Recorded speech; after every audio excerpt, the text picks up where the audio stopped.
Hello, welcome to the Grapplehook Podcast. I am Matt and I'm joined by Dan. Dan, Hello. how you doing? Good, yourself?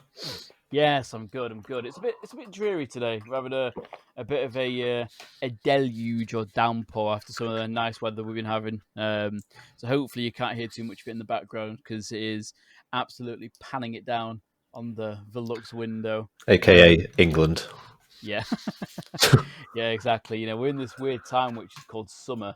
And What's that? usually you're blessed with sunlight and warm weather, but it is just absolutely chucking it down. I feel like that's one thing that Game of Thrones got really right, how dreary the weather in the north is, and winter is always coming.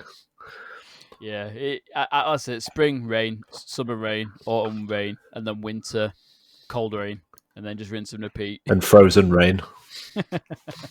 Yeah, and that's sideways rain as well. So this is the Grapplehook Podcast. This is a gaming podcast that myself and Dan have put together. Just because, put bluntly, we're a couple of nerds. We enjoy games. We enjoy talking about games. We do like to have chats about the kind of behind the scenes and talking about game development. And I know it's something that you're dabbling in at the moment, Dan, personally. Try it. So it's good to be able to actually sound off about these conversations, which we usually do, face to face or when we're talking online. So why not record it and then basically share it with people who might also be interested in this kind of thing. Yeah. The kind of premise is that we're going to upload this weekly. So we will we record on a Wednesday and we will be uploaded to podcast services on a Friday, free for everyone to listen to. As usual, we are, as expected, it's a new podcast. We are quite keen on your feedback in terms of making this as good product as possible. You can get in touch with the show by contacting us on Twitter or on Facebook, and any suggestions that you might have, and also questions as well. This show is really going to be important by your engagement and, raising your thoughts, your queries, any questions for me and Dan that you might have, and send them through Twitter or Facebook, and we'll try and get through as many as we can and read about the show. Yeah. I mean, give us something to talk about, Yeah, it is quieting down a little bit. So if you do want to hear some more stuff, then get in touch and reach out to us. So I suppose the big thing I was going to ask you for the first part is, what have you been playing, Dan? Bit of a mixed bag. I've been jumping back into DayZ, as I'm sure you've noticed. All right, okay.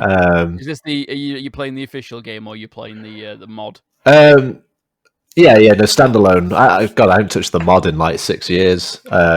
Standalone game, and then community servers. Apparently, official servers have a lot of problems with hackers. So I've not even tried it, but I'm just trying it. I've been watching a couple streams that have been jumping back into it, and it kind of inspired me. So being sort of just reacquainting myself, or is that the right word? Sort of just getting familiar with the mechanics and seeing what's changed. And I think it's good. It's in a really good position or in a really good state right now. You kind of jumped into what I was just going to ask you. Obviously, when the mod came out, when the official standalone came out, it was a bit bare bones to say the least, and they had quite a large list of problems with it. And they promised we were going to be fleshing it out, making it more, adding more content to it. What is it like now compared to when you first played it?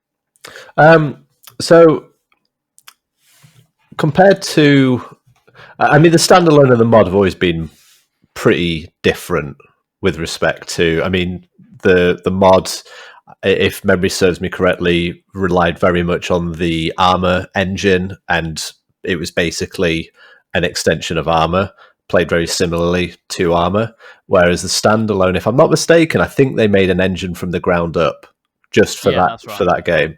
So obviously there's always been differences in that sense, but it seems like, and I'm not an expert, so I could be wrong on some of these things, but vehicles have, I think, for the most part, been implemented somewhat successfully. I think for a while it was a bit of bit of a touchy subject. Like they were in the game, but they didn't really function very well. From what I've seen, it seems like sort of cars do function, helicopters function. I don't know if that is as a result of community mods or if it's standalone content. As I say, I'm playing in community servers. I try to just play in vanilla servers, which I assume is representative of what you would see in the official servers. But they've got loads of systems in place now. Like it seems like sort of like illnesses. You can get various sort of diseases or illnesses, colds, things that over time will kill you if not treated. There's obviously medicines to treat those illnesses. I think there's a good variety of weapons, although I've not seen very many because I don't live more than an hour. I think they've got like crafting down, and I think base building as well as sort of being quite successful. I mean, I really need to see a lot more of the game to probably to answer that question with a bit more information. But all I can say is that I think it feels like it's in a really good state. I mean, the frame rates. I mean, I'm playing it on a much better computer than I did 7 years ago. But getting like upwards of 130 frames a second in Electro is something that I never thought I would ever see. In Electro, for those that don't understand, it's one of the bigger, more densely sort of populated cities. It was notorious for being quite laggy with regards to FPS, but obviously technology and where everything is now, it's come along, and I'm enjoying it. Good. And I mean, when I've played it a bit more, maybe in the coming weeks, I can kind of come back to that question and give you a bit more information. Nice. I'm looking forward to it. It's been quite some time since I played Daisy, and obviously seeing how it's all evolved from when it first came out to the frosty reception it did will be quite keen. I'd say probably the main difference is the map has had a lot more areas added to it, so there's a lot less sort of open repetitive fields. There's more capital cities. Before, it used to kind of be quite heavy in the south end of the map, but further north it was a bit more remote, a bit more sort of barren. But now there's more like dense cities in the north as well, so it's a lot more. You've got a lot more to explore regardless of where you are. And then the other game I've been playing, which I'm still quite excited about at the moment, is Among Us. I don't know if you've heard about that. If you've played it, yeah. Among Us. It's on Steam and definitely mobile. Sort of like I think like Apple and Android. It's developed and published by Inner Sloth. It's basically it's basically a hand drawn PvP survival game. So the basic premise is that typically you're in a lobby of say like 10 people, and within those 10 players there's one imposter at least. Some servers have 2, maybe 3 or 4 imposters. You don't know who the imposter is if you're not the imposter, and as a survivor rather than an imposter, as a survivor you have tasks to complete around I think there might be more maps, but the only one I've played is on a spaceship, and you have tasks to complete. So you go from you go to like a computer and you have to do like a little riddle, or not a riddle, like a puzzle. So there might be like 4 different wires you have to connect, and they're coordinated by different colors. They're really quick tasks that can be done in anywhere from like 2 to 15 seconds. The imposters, on the other hand, have to kill as many of the survivors as they can without being detected. Now, if a body is found by a survivor, it automatically alerts everyone in the lobby and takes you out of the game momentarily and puts you into like a chat room. I think there's that on the PC and phone. There's text communication only. I don't know if there's voice support. Obviously, if you're playing with friends, you could be in like Discord or whatever. but that's the only time where you can physically communicate with other players. Right. Okay. So the imposter, of course, is going to want to try and direct attention elsewhere or redirect attention to other players, and other players are obviously wanting to find out who the imposter is. Now, while you're in this sort of chat lobby, you have a certain amount of time to decide as a group whether or not you want to eject anyone from the spaceship. So everyone can vote. Now, if somebody gets a majority vote, they get ejected from the spaceship, and only then does it reveal whether or not they were the imposter. The imposter wins by being the last one standing. Basically, people have either been ejected or they've killed everyone. Right. And then, that's their win condition. It's just a really cute, tense little game. The rounds are quick. The games in general are quite quick. You just don't know who to trust. When you're running around the spaceship, you don't know who is the imposter. Everybody's a suspect. If someone starts following you, it sort of has this awkward sort of feeling like, are they following me because they're waiting to kill me? Or are they following me because they think I'm the imposter and they want to make sure I'm not? It's just this, I can't recommend it enough. It's like £3.99 on Steam. It's free on the phone. I think the only thing different in the PC version is you get more cosmetic items. Right. I think that's the only difference. But the gameplay, it's just so. I don't know if unique's the right word, but it is so different to anything I've played, and it's such a simple concept, but it's so fun. It sounds very similar to Danganronpa, which is probably one of the best games on the PS Vita. But it's a single. But the big difference, which I always thought about when I played Danganronpa, was this would work so well in a multiplayer setting. Right. It's a single player story narrative, but the idea is that these kids are trapped in the school, and the Monokuma, who plays the kind of cutesy bear villain, is basically sets up the premise that to escape the place, that someone has to murder someone and then not get caught, and then it kind of progress. Once a murder's happened, then it kind of you do a bit of clue finding before the judgment happens, and it's almost like an Ace Attorney style. You've got to basically look at the clues that have been presented, the statements, find flaws in the statements, and ultimately, poke, find out who done it. Basically, and if they get caught, then they get killed. If they get away with it, everyone else gets killed and they get to escape. But that being a single player game, I always thought whilst playing it that a multiplayer version of this, just on the kind of the murder who done it sort of thing, would be really, really good. I'm looking at it now. It looks like it's got really, really positive reviews. Yeah. And I think again, I could be wrong on this, but it feels like it sort of came onto my radar at about the same time it was blowing up on Twitch. Maybe blowing up. I've not looked at the numbers. I don't know don't know how popular it is, but I came across it through watching a streamer who was having a sort of a variety game day, and he was playing that at the back end of his stream with a few friends, and it just looked amazing. Like I was like, okay, this is interesting. And then since then, I've sort of seen other streamers either on Twitch or or Twitter talking about this game. So and it feels like it's got a lot of momentum and a lot of attention behind it at the moment.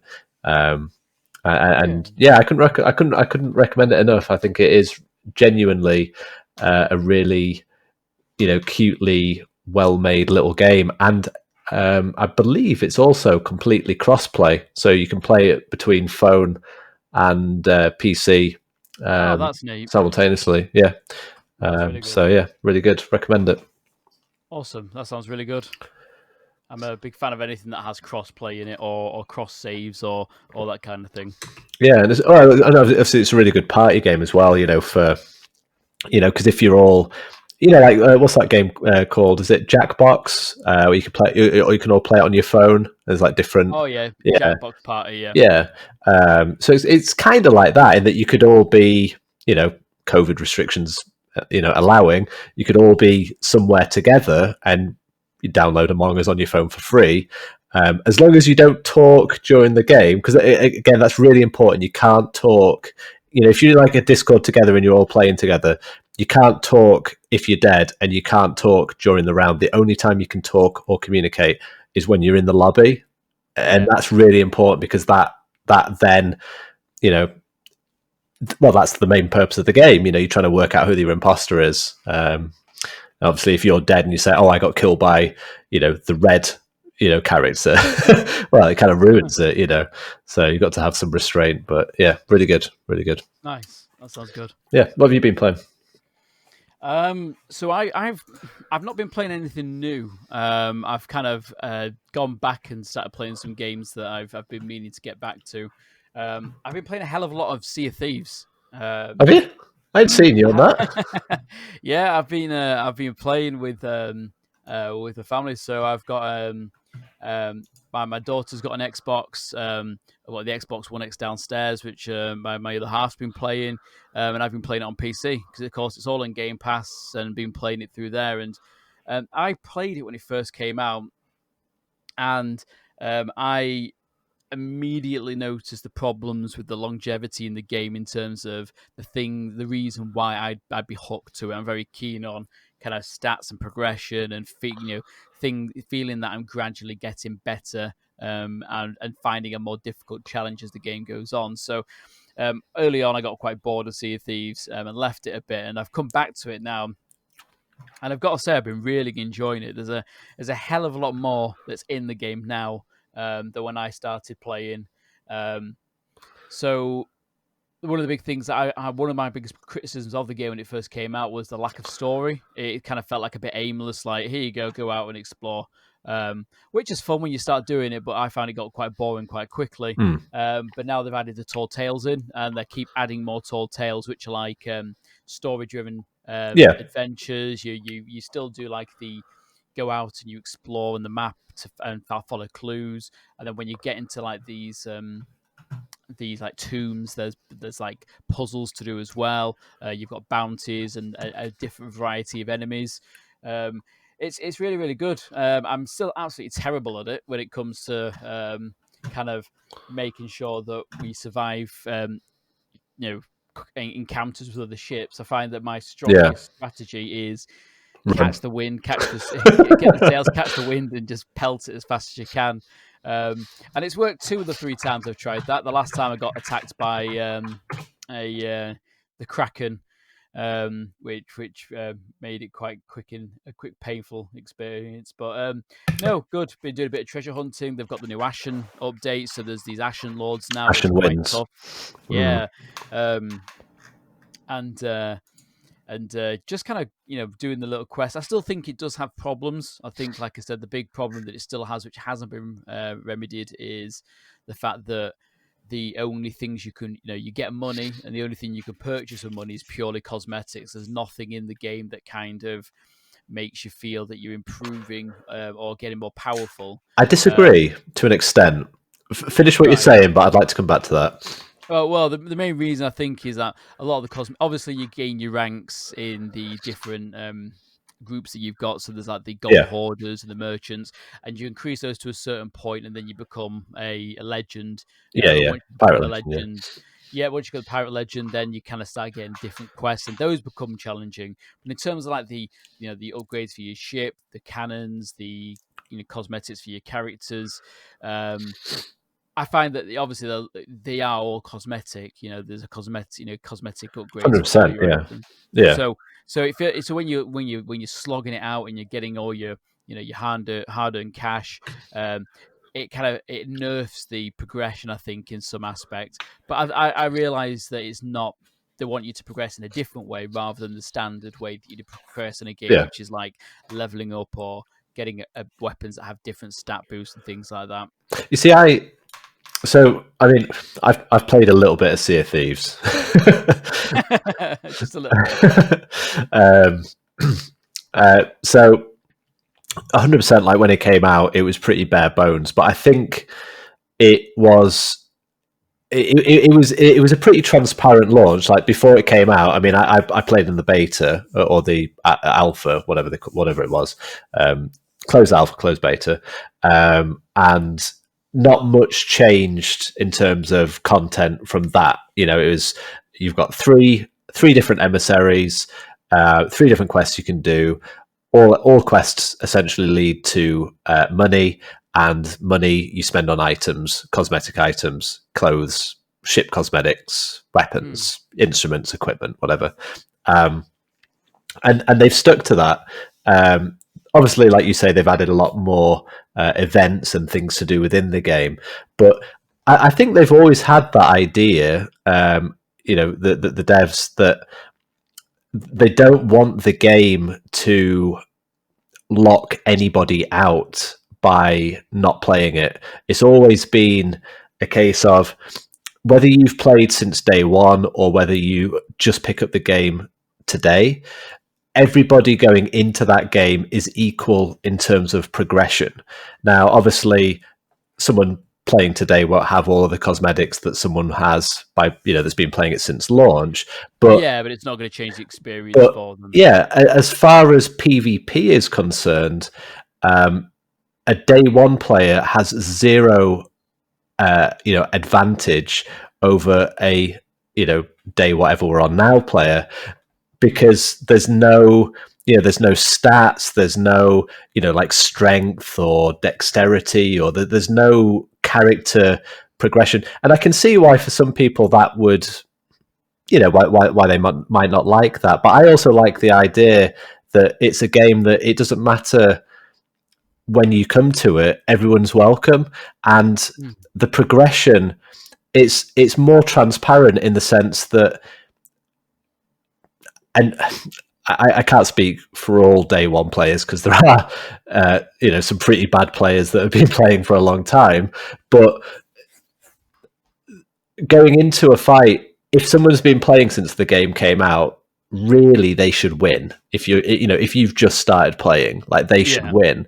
And your progression is that as you play the game more and more and more, you learn that there's a really deep system, a sort of a mechanic to the game behind the scenes that as you play the game more, you become more familiar with that. And then your experience and your combat knowledge, and it's not just PvP, it's also PvE stuff. When you get like an X marks the spot, say quest for an island, you've got to go there and dig the treasure up. When you first look at one of those maps, you're kind of like, okay, right, so this is this corner of the island, that's that corner of the island. But once you've done like 50 of them, and you go back to that same island and you get a map, and the chests might not be in the same place as the first time you did it, but you look at that map and you think, okay, boom, boom, boom, boom, boom, and you've got it done in like half the time. So I think there is progression, but it's not in the form of a battle pass or an XP system or, whatever it might be. And I like that. What you mean. Yeah, I get what you mean in terms of like there's the the real life, you progress in terms of your actual knowledge of the systems in the game and how it works. I do think there is also some kind of competitive is taken to the next level in the arena, which I think is quite a fun game mode. Where you and other people are all in the game, all playing competitively. There is one bit of treasure, and all of you got to compete to get the treasure, and the person who wins basically comes out with the treasure, which adds like almost like a weird battle royale kind of theme to it. In like it's you're not all just basically getting there the last man standing. You're going to be the last person to the winner to gain the treasure, and anyone else is going to be shower luck. I think the problem with arena is the best team doesn't always win. And that's simply because arena isn't based on it's not based on who's the best team necessarily. It's just based on who has the most points by the end of the round. I think each round is about 15 minutes. I might be wrong on that. But what you see quite often is you'll see like ships for one reason or another. The ships are in the server and they're AFK. They're not moving. I don't know why. but you see players that rather than going for the chest and rather than trying to cash in on points, what they'll do is they'll just farm ships for points, so that that they'll sort of go to, like, say if there's a ship that's not playing for whatever reason, they'll go to that ship and they'll just light it up with cannons. They'll get one or two people on the ship. They'll start repairing that ship to keep it floating. Meanwhile, there's two people on their ship, or however many are in the crew, and they'll just keep farming points and farming points and farming points. I think Arena in particular would be better if they made it based on kills and ships sank. So this isn't my idea. This is an idea that came through a streamer, and I thought it was perfect. What they suggested for Arena is they make it so that every ship gets 2 lives, but once you've lost both your lives, your crew gets eliminated, and it's the last ship standing. That, I think, would be awesome, because you get that one sort of do-over. Every player that's played Sea of Thieves, Arena, or Adventure or Adventure mode has been screwed over by something. You just get unlucky, something happens, and it's annoying. But at least with a 2 life, sort of limit, you lose the 1 life. Okay, crap happens, reset. Let's get back into it. You've got that chance. So Arena could. I think it's certainly not as good as it could be. It's better than it used to be. That's arguable, but debatable. But I think they've tried to do good things with it, but adventure mode is still the superior, vastly superior mode. There's so much more room for sandbox and that sort of player driven narrative, player storylines and player set objectives, and much like DayZ. And I think me personally, I prefer the the open world exploration stuff, particularly the Tall Tales. I think that's what I was missing when I first played it, and now the Tall Tales are in there. There's a story, there's an objective that's clear to follow, which is great. So that's really good. So no, I'm absolutely loving it, and it's just one of those things where it's a beautiful game. It sounds great. It's just one of the most enjoyable parts of the game. Obviously, the quests are really enjoyable. But the actual journey there, just the kind of the tranquility of the you hear the sea, washing up. You kind of got the sun setting, and it's just gorgeous. And it's definitely one of those ones where I'm glad I've gone back to. How long I'll be playing it for, I'm not sure. I'm not sure whether it will dry up quite quickly, but for what I'm playing so far, I'm really enjoying it. Yeah. So. Let me know. Like the Tall Tales, I think I've done like the first 3. So as you do later ones, if you want, a 4th crew member, let me know. I'll jump in. I'm always down for some for some Sea of Thieves. Trying to say it correctly. No. And I like one of the things I love about the game, like I said, is I don't think this is just unique to this game. One of my favorite features of Xbox games at the moment is Play Anywhere and cross-platform multiplayer. And just the idea that you can be playing on your Xbox or play on Xbox streaming through the phone and then carry on your playing on the PC. I just think it's a fantastic system. I was really disappointed. Obviously, Wasteland 3 came out this week, and I really enjoyed Wasteland 2. Wasteland 3, it's you control 2 characters, and it's co-op online. So I thought, brilliant. Me and my other half, we can. I'll play one character. She can play the other on the Xbox. Doesn't have Xbox Play Anywhere, so you can't play, and it's not cross-platform. No. And it's such a shame. It's kind of like it just, for me, it seems like a particularly with Wasteland, because it's made by In Exile, which is owned by Microsoft. You would have thought that they would have actually had that feature in, but alas, they don't. So I'll keep my eye out for when it happens. But being able to play on the PC, everyone else on different consoles is just great. And I know Gears of War did that as well, which Gears of War 4 and 5 did that really well. So hopefully more games get that feature added in. Oh yeah, I mean, definitely as we move forward. I mean, there's obviously a big emphasis on that. That sort of what's the word? Game Pass. That sort of atmosphere that they're creating of that sort of community and cross-play and that sort of interchangeability between PC and obviously Xbox as well. That's a shame that they've not quite sort of got that in for whatever reason, but. And the thing is, it is quite limited at the moment, but it's getting there. If we look at, for example, on Game Pass now on PC, the list of PC games that are cross-platform co-op, there is 4, 8, 12, 16, and one of them's same game twice. So 15 games that are cross-platform co-op, which is a bit of a shame. And Xbox Play Anywhere, there's more, but again, it's still lacking the numbers. So it'll be nice eventually as well when we see Xbox start. When I think it's next week when Xbox Game Pass Ultimate users will get access to Xbox streaming as part of their subscription. I've been in the beta quite early on, so I've had access to it, which is basically it's Game Pass on your mobile phone and it streams it over the internet. You hook up your controller and play it through there, and it works really surprisingly well. Hopefully, as they start getting more people on Game Pass, they'll start adding more of these features in. There was a nice moment where before COVID hit, where I was playing through the story of Gears 5, and I was sat in the office on my phone playing Gears 5 where I left off at home on my mobile phone on my lunch break. It was quite a nice experience, and then I went home and then carried on playing where I left off. So yeah, that's cool. Good. Switch. There'll be no need for Switch after that. If they can get that working well, and they can no latency and can make it a really good experience, then the reason you'll want to Switch is just for the exclusive games. And I say this as a Switch owner who's had a Switch since day one. Yeah, hardcore handheld gamer in general.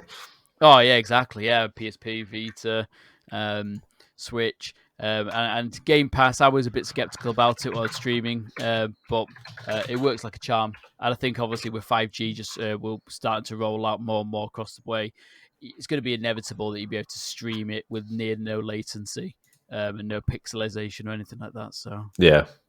And that kind of obviously shoved Stadia out the way, because Stadia gave you the option of buying games to stream. Well, if you've got Game Pass Ultimate, which lots of people already have, if they've got Game Pass, this is for free, and it already has this stuff on there. So yeah, how does it actually work then? Like the connectivity, in terms of taking a game like Gears 5 and putting that onto the phone. So there's two different elements of the service. So you've got xCloud, which is the streaming service like PS Now was, where you have a list of games that you can play, and you press the game you want to play. It will basically ask you to connect the controller first, and once you've done that, the game then loads, and it just loads. And I believe they are running off Xbox One S kind of models in the servers, and they stream that to your phone, and it works fine. You're playing it on a phone screen, so it's quite a small screen, so it looks fantastic. Latency is not an issue, and I've absolutely no issues with that whatsoever. So the only time, of course, is when your internet speed slows down on your phone. Then obviously you start getting pixelization artifacts.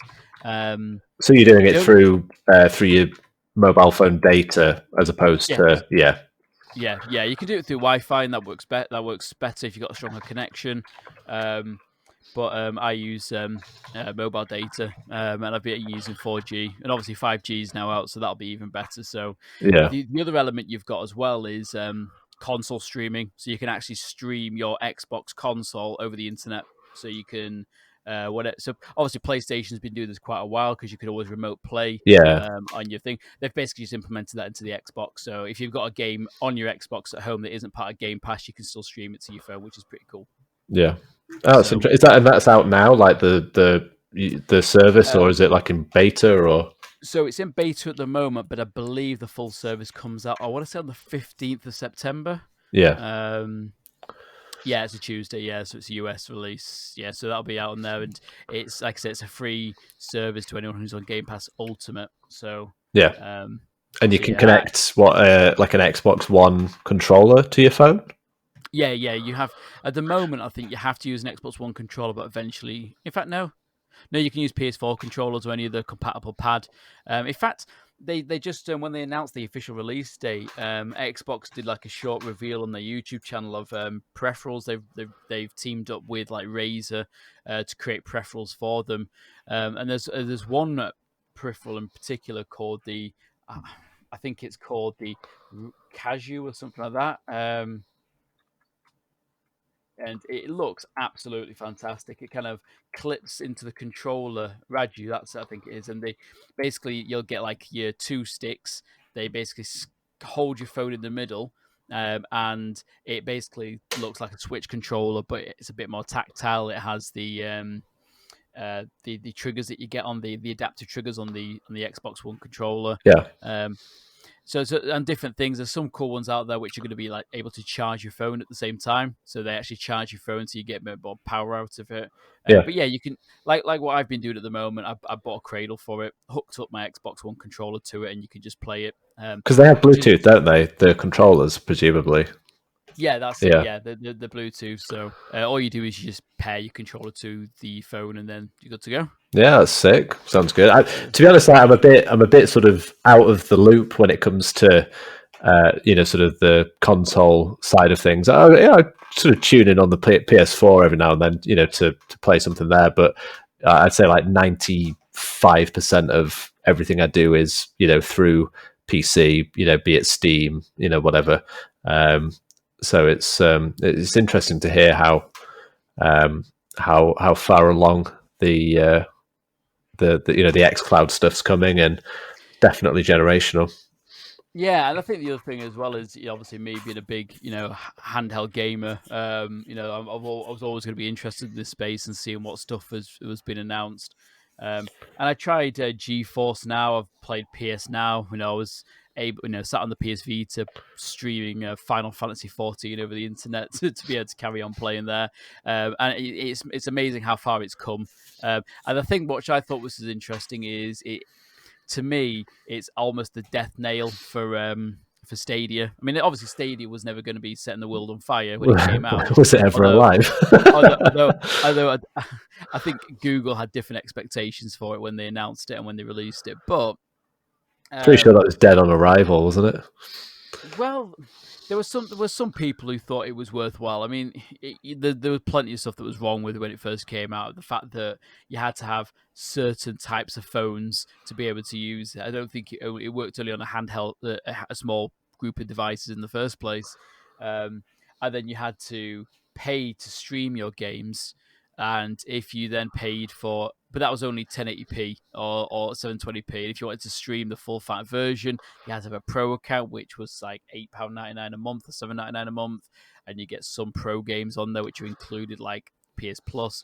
But it was just the idea that you basically, if you got a game that you bought, like Red Dead Redemption, which is £49.99 on the service, you'd have to pay that, and then to stream it in 4K, you'd have to have a subscription to stream the own game that you've just bought. So Jesus. So I suppose the only thing that Xbox doesn't have with the streaming service at the moment is the option to stream it to TV, which what Stadia, obviously Stadia, you use like a Chromecast and you can stream it to your TV and you can stream it seamlessly. But they have already mentioned that they are going to be bringing xCloud to PC, so you can stream games to PC. And I would be very surprised if they didn't. The way that Xbox is now kind of turning into a service brand rather than a hardware brand, that we don't see certain smart TVs that come out in future, like a Samsung TV with xCloud built in. I know Sony did something similar with PS Now, but I'd be surprised if Microsoft didn't do something similar. Where you can just stream games online. So, but yeah, no, it's awesome. It is really good. So, yeah, that's really interesting. So in terms of the next section, what we going forward, what we want to do is kind of talk about the news of the week, and really, any questions or queries or any concerns from the audience. We want to kind of feed these in through the news. Obviously, the first episode, we don't have this at the moment, but what we'll do is we'll start to solicit more of your comments as we go forward, and we'll start fitting them in. So, obviously, keeping it conversational, like getting your guys' input, really what you're thinking and what you want to talk about, and that will kind of help build the show to where we want to get it to. Yeah. So, news of the week. I suppose the biggest news of the recent week was NVIDIA had their reveal event. I think it was like a couple of days ago. Actually, it's quite recent. And they've just unveiled their latest graphics cards. So the graphics cards that it revealed was the RTX 3090, the 3080, and the 3070 cards. As you'd expect, the new cards deliver a boost in performance over the current RTX cards. And typically, the bigger the number, the more powerful it's going to be. So the 3090 is an absolute monster. NVIDIA said that it's capable of 8K at 60 frames a second, albeit that doesn't really explain much because you could probably run Quake or the first Quake game at 8K at 60 frames a second at the moment, but you kind of indicate what they're getting at. But I'm not sure about you, Dan, or whether you saw this, but the thing that stuck out to me that was most interesting was the RTX 3070, which currently offers better performance than the RTX 2080 Ti, but it's only £470. Yeah, insane. And the RTX 2080 at the moment is upwards of 850. Is it about £800, £700? Which card? The RTX 2080 Ti. I mean, I've seen when I've looked at 2080 Ti's, I've seen them in the region of like £1,200, £1,300. Oh, like, I think some of that's sort of inflation with lockdown and rarity of cards and whatnot. But yeah, they're certainly not cheap. No. Yeah. They're definitely more more than what the 3070 will cost at launch. Yeah, and it's crazy. You're getting a massive performance boost for seemingly less than half the price of what you'd be paying for a 2080 Ti. It'll be interesting to see what the price of the 2080 Ti's are moving forward. Is it going to sort of have this sort of weird sort of system that the 3070 is better and cheaper, but you still have to pay more for a 2080? I'm just wondering if they did this with the Titans, didn't they? When they released the 1080 Ti, and I think the 1080 Ti was cheaper, but it was more powerful than the NVIDIA Titan. But the Titan didn't budge in price; it kind of just stayed stubborn where it was. So I'm not sure. I can imagine there's going to be some impact to the price. I think a lot of people when the RTX 30 series comes out, are going to be selling their cards on eBay, trying to get rid of them to get more powerful cards. Yeah, it'd be interesting. Drive the price down. So the 2080 is still a powerful card. I mean, it's still. I'd be gutted if I just bought one and then the RTX announcement came out.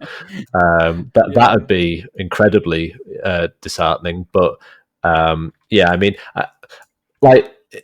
as far as upgrades go, I'm 100% gonna go for the 3070 at launch. I've decided that as far as the next gen consoles are concerned, I'm not investing in one at launch.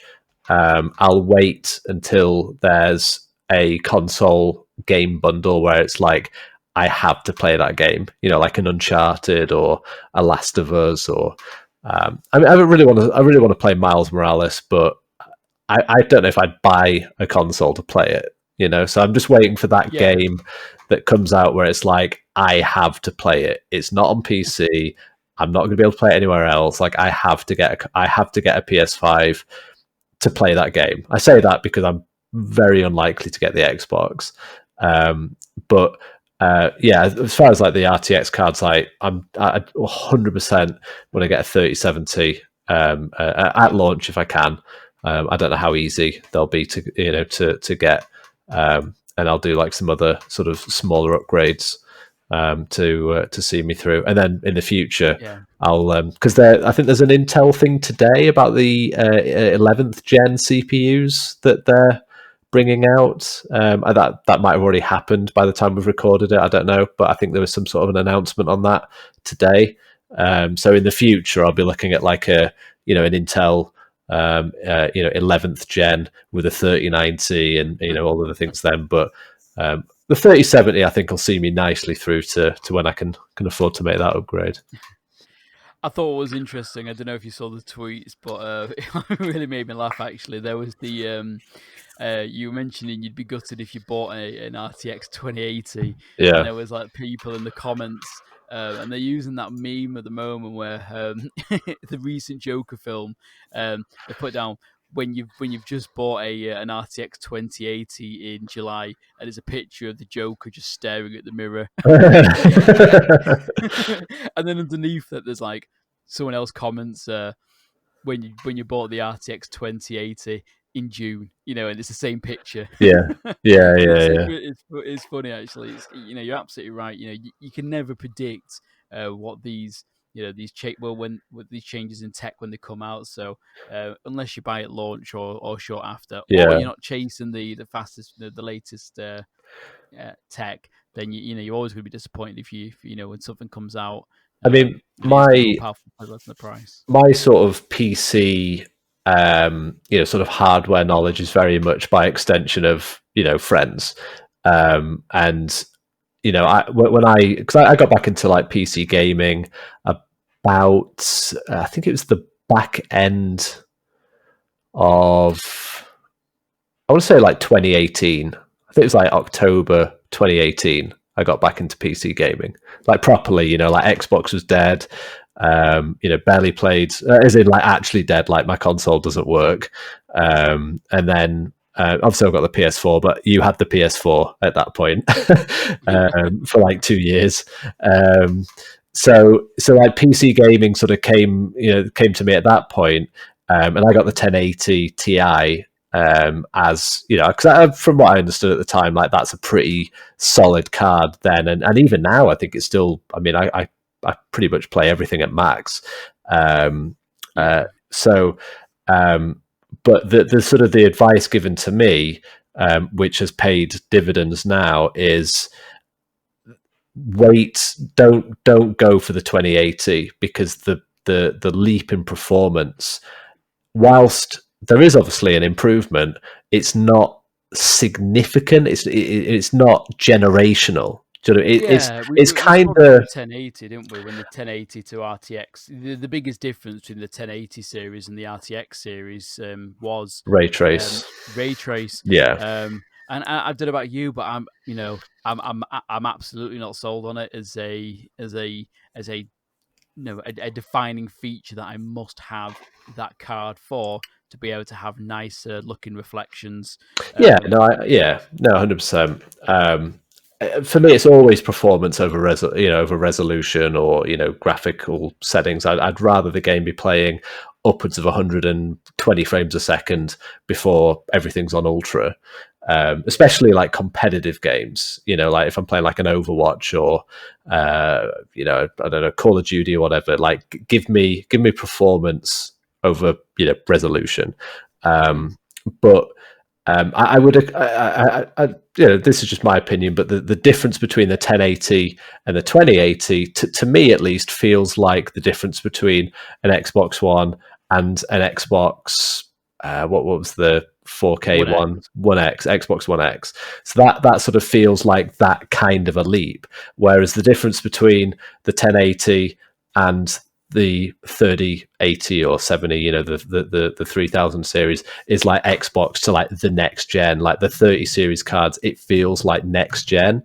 And the other thing which I think is really nice, it also feels like 1440p is now, with this series of cards, becoming the standard resolution, whereas up until this point 1080p has always been playing 1080p, that's the most optimal resolution. Everything plays better and works better at that resolution. Whereas with these cards, I can easily see 1080p going to sort of 720p status and 1440p now becoming the the more mainstream resolution that everyone's playing at. And obviously I've got a 1440p screen now.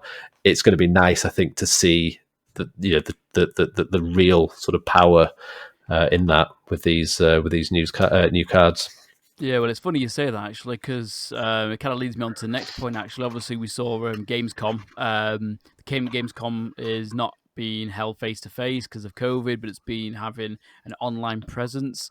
And one of the big announcements, of course, we saw gameplay footage of Ratchet and Clank on the PS5, running on PS5 apparently. Yeah, However, they announced afterwards that there was going to be two different modes to be able to play in the game, so you could play in native 4K at 30 frames a second, or you could play at 1440p at 60, which is I think is a good balance. Typically, because historically Ratchet and Clank has always been 60 frames a second, whereas the latest reboot, which tied in with the film, which was fucking terrible. I can't stand that game. But it was 30 frames a second. It looked absolutely gorgeous. It looked like you were playing like a Pixar film, but it was at 30 frames a second. So it's nice that they're giving people the option now which one they prefer to do, which is good. Obviously, there's a few more things that was announced at Gamescom. We saw the sneak peek of Dragon Age, kind of showing that BioWare still exists outside of Anthem, which is nice.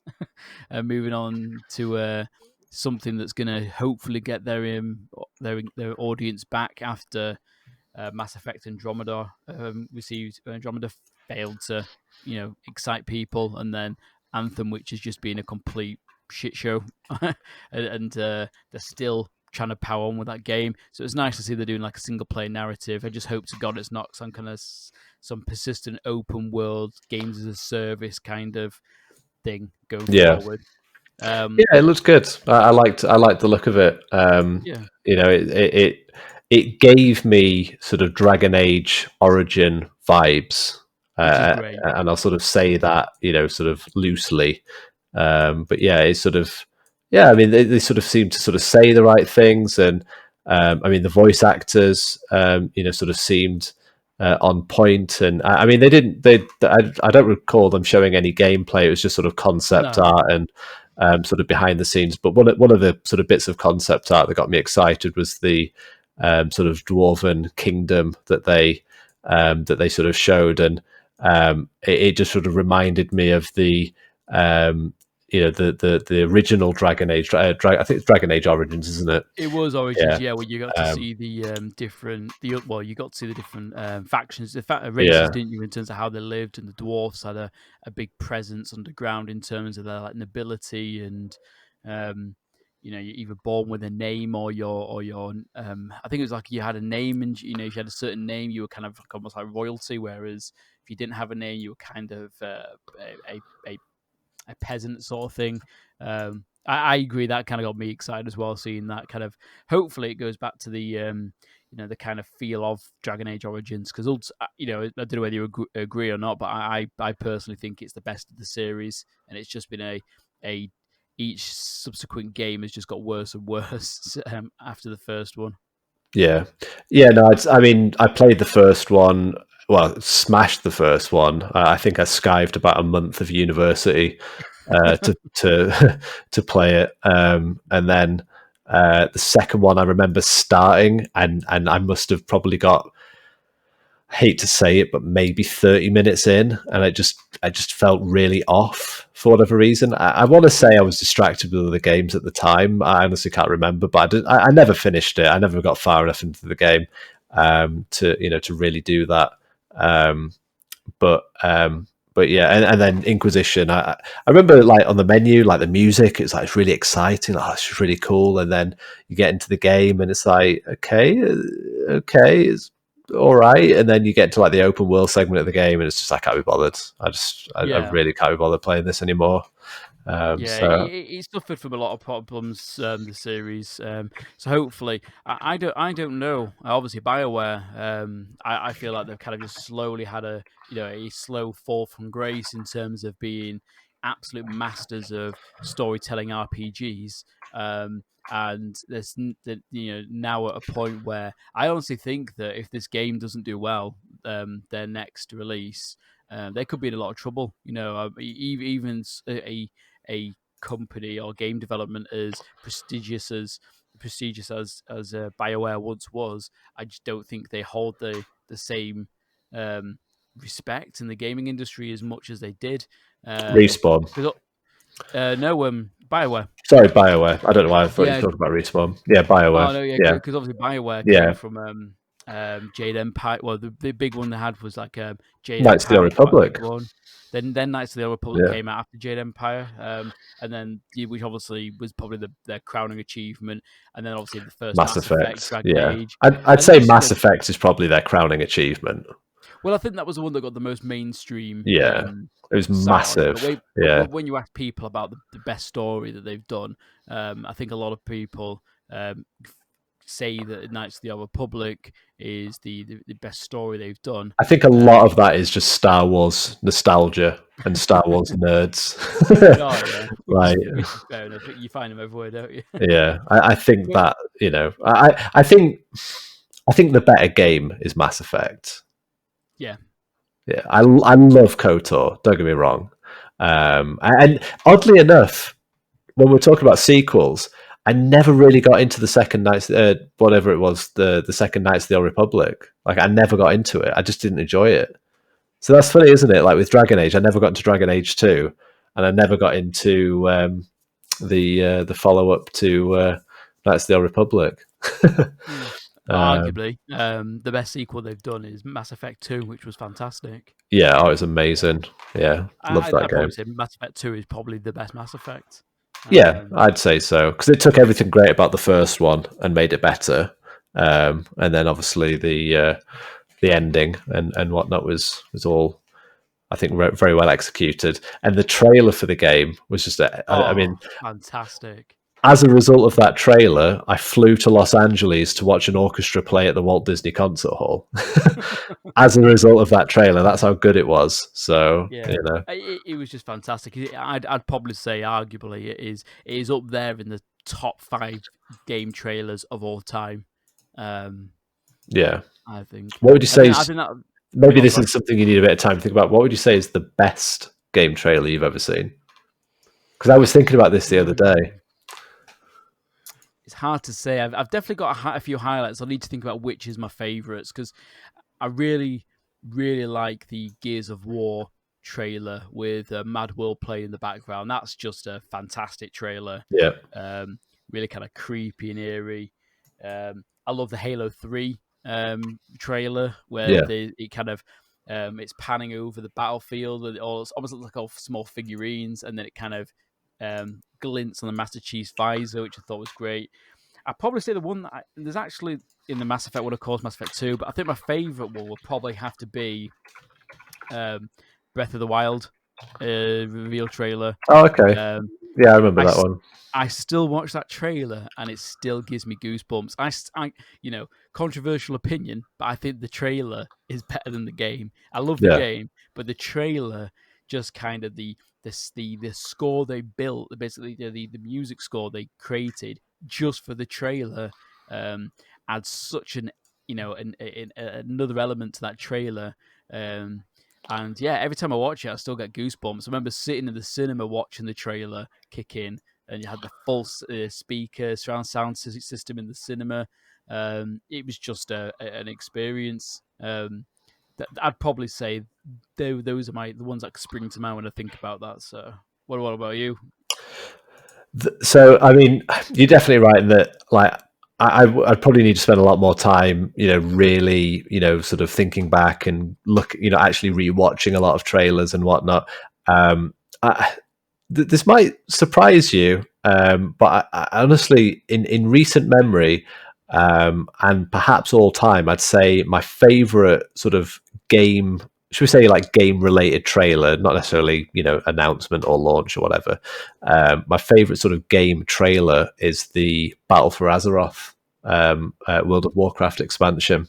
Oh, yes. Yeah. I just thought, like, that is just the way, like, I've watched live reactions of that at BlizzCon, and the way they've constructed that trailer, it's like it's made for a live reaction, because you've essentially got the, for the Horde, sort of call or cry or whatever by Sylvanas, and then you've got the response from Anduin, for the Alliance, and it's just this epic sort of build up. And obviously, I mean, World of Warcraft's not as much about Horde versus Alliance as it was, say, back in vanilla, but just that. It seems like they really know how to bring out the patriotism in their players, and even if factions don't mean as much as they used to, it's sort of buried deep down, people that have always been Alliance and people that have always been Horde. That trailer just really invokes, that passion, and it's just so well done. And when you watch it live, you do get what are presumably all of the Horde players, cheering at that part of the trailer, and then all of the Alliance players streaming at their part of the trailer. And then once the trailer comes to an epic crescendo, then everyone's cheering. Maybe that's the real mastermind. And I suppose as well to bear in mind, like Blizzard, when it comes to their cutscenes and their FMVs, regardless of the game, whether it's Diablo, World of Warcraft, Overwatch, they just all look fantastic. They look completely next level compared to other games. In fact, it actually reminds me of a lot of the kind of what Square Enix's heritage used to be. Like when they released a Final Fantasy game, you'd always see the cutscenes, and you were like, I remember watching Final Fantasy VII opening cutscene and be like, whoa, this looks amazing. Obviously, the game looks absolutely nothing like it. You play the game and it looks completely different, but all those games have always had like an amazing cutscenes, really good graphic fidelity, and they've kind of lost that a little bit. But Blizzard has stepped in, and all those cutscenes look really, really impressive, really cinematic as well. Yeah, no, it's like I say, it's always sort of high level, sort of film quality production. It's just awesome, and the most recent Shadowlands trailer, which they also showed at Gamescom with the release date October 27th. Sylvanas and sort of taking the throne. I mean, I'm not a massively knowledgeable about World of Warcraft or all the lore, but I think is it the Lich King that she's sort of going to, but she basically defeats him in combat and takes his crown off and then rips it in half, and it's just epic. Even like I mean, I love World of Warcraft. I'm not a veteran by any means, but even watching that, like, that gave me goosebumps. It was just awesome. So good. Yeah, no, that's it. And I think in terms of announcements from Gamescom, I suppose the only in terms of announcements, a lot of games were there that we'd already seen before.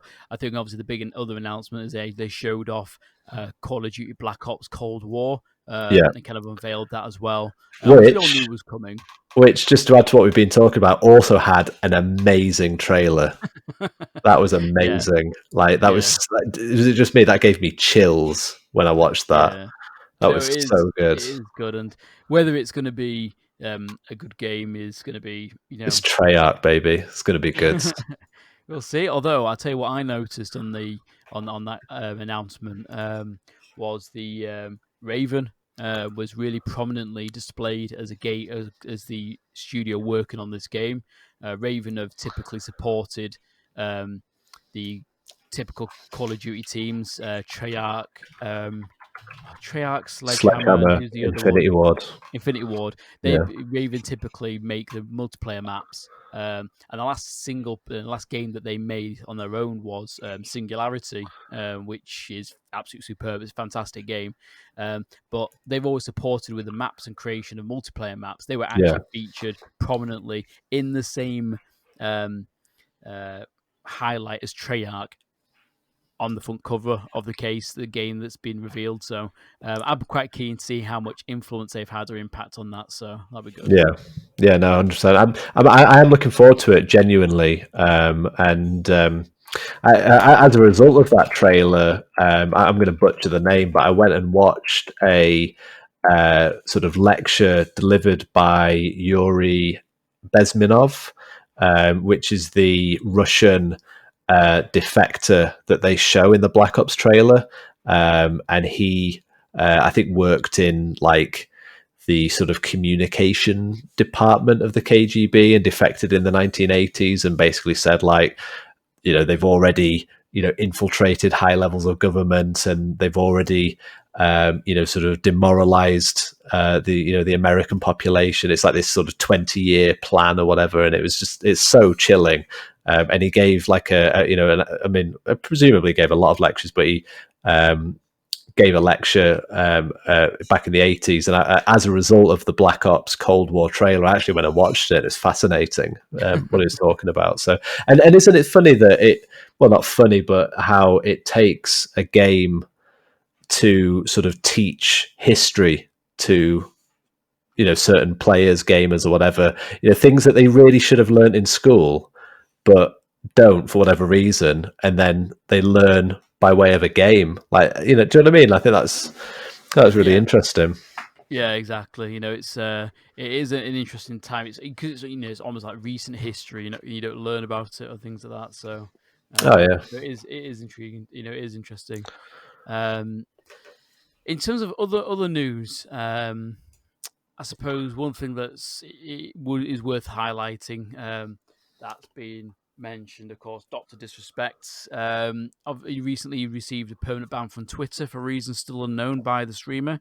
However, what I thought was what was interesting was that he's kind of gone into detail about how the ban has impacted his mental health, which was quite an interesting take, because obviously Dr. Disrespect, he kind of plays, the character he portrays. Because it is a character he portrays. He's kind of like a cocky, egotistical character sort of thing. But he was quite candid about the impact that all this has had on his mental health. The shock of him losing his income, and kind of also the frustration that he's not really had any closure because he's still unaware of the reason why the ban has been put in place, and Twitch haven't publicly explained it. He's obviously found a new life now on YouTube, and seems to be doing quite well on YouTube in terms of the streaming he's doing, the followers he's got, and the presence he has there. But I don't know. I mean, obviously you're quite a big fan in terms of the streams and whatnot. It must be absolutely really hard to kind of just completely have your income basically just taken away from you and still not know the reason why. If I was in his position, I'd be understandably pissed off, but also frustrated at the idea that you're not sure whether it's something that you could fix, or whether it's something that he could have remedied or resolved, or whether it's something that. Well, first things first, let's get this straight. Dr. Disrespect is not a character, it's a real person. All right. The fact that you'd even say that's just so offensive. But no, I couldn't. But I mean, he like I love Dr. Disrespect. Guy Beam. The human behind the Google prototypes. The bulletproof mullet, the Ethiopian caterpillar. The person behind the persona. You very rarely see Dr. Disrespect break character on stream. And when he has broken character, it's usually for, comedic purposes. There's been a few serious incidences, which we won't delve into, but, things that have happened. But I felt like in the most sort of recent stream, aside from today, he's streaming today, but before today, I think it was Monday just gone. At the end of the stream, he really sort of revealed a very sort of vulnerable side to him, which you've not really seen before. And he sort of explained, the Twitch ban from his perspective, and the two things that I think really struck me, and I hadn't sort of entirely considered this when it had happened, was number one. I'm not an expert on Twitch partnerships or contracts or what Twitch partners are sort of held to, but one of the things that's become abundantly clear is that any of the Twitch partners, still streaming on the platform, they're not allowed to stream while they're playing with Dr. Disrespect, which not only have they taken away his platform for reasons unknown, they've also taken away his friends. And at the back end of his last stream, it sort of played for about 4 hours, and you could see sort of kinks in the armor, for want of a better way of putting it. That it was really getting to him that he was having to play by himself on Warzone and queue up and play with random people, and obviously the majority of people that he plays with are of mixed skill, shall we say. And a lot of people don't communicate, they just queue for duos and play by themselves, and he's used to having communication and having that exchange of sort of banter between him and his friends, him and other popular streamers, which are obviously still on Twitch, and he doesn't have that anymore. That was the first time that I'd really thought about that, and it was so true. I mean, he used to play with people like Halifax and Vis and various streamers. I just still on think Twitch. it's such and obviously it's a private company. Twitch can do whatever they want. Yeah. But, what a crazy decision to basically say that not only is he banned, that anyone who considers streaming with him there is also going to face consequences in terms of the partnership. It's interesting. Yeah, so that's something that I really, really do hold against Twitch. I think Twitch is great in so many ways, and it's opened the door for so many people, and it's fantastic. But that sort of policy of you can't be a Twitch partner and stream with banned Twitch people or Twitch personalities, or whatever. And I don't know if it's. I mean, I don't have the contract in front of me. I can't sit down and break it apart and understand the ins and outs. I don't know if he could be offline, and then is it just a case of you just can't play with him? Period. Like, how do they police that? What if he has a different account or a different name, or I don't know to what extent. But what I do know is Dr. Disrespect cannot be streaming at the same time and with a Twitch partner, playing the same game together, streaming together, which I think that's really wrong.